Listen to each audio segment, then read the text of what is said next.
Good morning or good night or whatever it may be for you. Okay, rational expressions, unit 4, day 1. So this stuff we're getting into is a little bit harder. We're going to use a lot of our previous knowledge of factoring and stuff to do these. Okay, so let's start with some definitions. A rational expression is the quotient of two polynomials. So like x over x squared is a rational expression. 2x minus 4 over x minus 2 is a rational expression. X squared plus 3x plus 2 over x plus 3, that is a rational expression. So basically, a fraction with variables in it is a rational expression. Okay? When the numerator and denominator have no common divisor other than 1, it's in the simplest form. So an example of that, say you have x squared minus 7x plus 12 over x squared plus 9. Well, that top factors to x minus 4, x minus 3. The bottom factors to x plus 3, x minus 3. Those x minus 3's cancel, and x minus 4 over x plus 3, that's the simplest form. And that's essentially what we're doing today, is we're just writing polynomial or rational expressions in their simplest form, okay? So first, let's talk about restrictions. So restrictions are what make the denominator equal 0. Okay, and it's a restriction because you cannot divide by 0. Okay, so think about like if you have a piece of pie or something. You can't break that pie into 0 pieces because that just doesn't make sense. The most pieces you could break it up into is 1 piece, and that would be the entire pie. So you can't divide by 0 because it's impossible to divide something into 0 parts, okay? Or you could just ask Siri and she'll call you an idiot if you try and ask if you can divide by 0. But basically, that's the restriction. So you have to see what would make the bottom of this equation or this rational expression equal 0.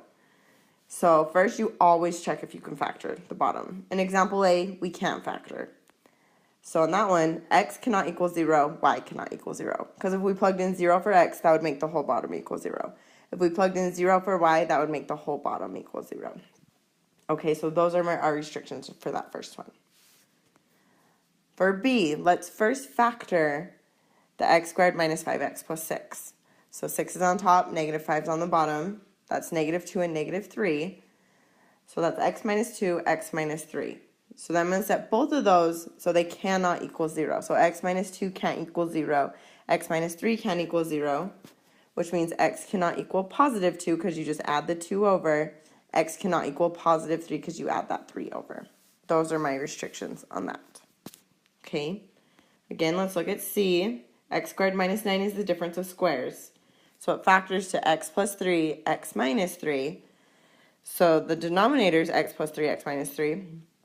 X plus 3 cannot equal 0. X minus 3 cannot equal 0, which means x cannot equal negative 3 or positive 3. Okay, those are the restrictions.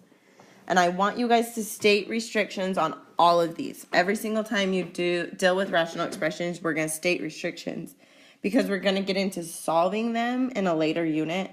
And that's when the restrictions are very important. So you need to get in the habit of stating them now. So later on, it's not something that we forget. Okay? So now let's go through and let's simplify each and state the restrictions on the variables. First thing always, state restrictions. So my restriction here is m cannot equal 0. Because if we plug 0 in for m, then that would give us 0 in the denominator, and that's not good. Okay? Now we're going to see, is there any number that goes into 20 and 4? Yes, 4 does.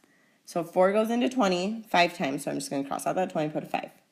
4 goes into 4 1 time. So I'm going to rewrite that. That's negative 5m over m squared. And I'm going to write that m squared as m times m. Now 1m on the top will cancel with 1 on the bottom. And you're left with negative 5 over m. And that is your final answer there. We simplified that as far as we can. Okay? Let's look at b. So first, start with your restrictions. So n cannot equal 0. And then we're going to see, is there any number that can go into 30, 5, and 20? Yes, 5. So 5 goes into 35 7 times. 5 goes into 20 4 times. So I'm just going to rewrite this. 7n cubed over 4n squared. I'm going to write the n cubed as n times n times n squared as n times n. So those n's will cancel. Those n's will cancel. You're just left with 7n over 4. That's your final answer. Make sure you always include the restriction in your final answer, okay? They will be wrong if you don't have the restriction also with your final answer, all right? Now let's look at these ones. These ones are a little bit more tricky, but not much. So first you're going to start with factoring the denominator. So we have 54 on top, 15 on bottom. That's 6 and 9. So that factors to x plus 6, x plus 9. Now we're going to state our restrictions. So x plus 6 cannot equal 0, x plus 9 cannot equal 0, so x cannot equal negative 6, x cannot equal negative 9. Okay? Once we've stated our restrictions, we're going to go back and we're going to factor the numerator. So we have negative 6 on top, positive 5 on bottom. That's positive 6 and negative 1. So that's x plus 6, x minus 1 over x plus 6, x minus 9, or x plus 9. And then we cancel common terms. So we have an x plus 6 over x plus 6, those cancel. X minus 1 over x plus 9 can't cancel, so that's our final answer. Okay, here, you cannot cancel these x's. Okay, don't do that. Do not cancel those x's. That's not a thing you can do. That's not a thing you can ever do.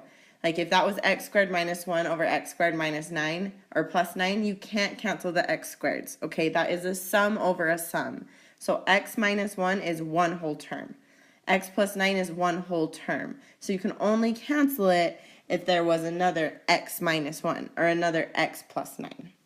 Okay? I hope that makes more sense. I'm going to talk about that in class more too also. But those x's do not cancel. That's the biggest thing. Do not cancel those x's. Your final answer is x minus 1 over x plus 9. Okay? It's not negative 1/9. That's not, you can't do that. Okay? Let's look at example B. So again, first, just start with factoring the denominator. So I'm going to pull out a 10. So I have 10x minus 2. Now I'm going to state my restrictions. You only look at the things with x's, because 10 will never equal 0. That's just not a thing. But x minus 2 could equal 0. So x minus 2 cannot equal 0. So x cannot equal positive 2. Whoops, sorry guys. X cannot equal positive 2. Now we're going to factor the numerator. So we have 16 and negative 10. That's negative 8 and negative 2. So that's x minus 8, x minus 2 over 10 over x minus 2. Those x minus 2's can cancel, and you're left with x minus 8 over 10. And that's your final answer. Okay? Not too hard, pretty simple. You just factor it, state the restrictions, cancel common factors or common terms. Okay?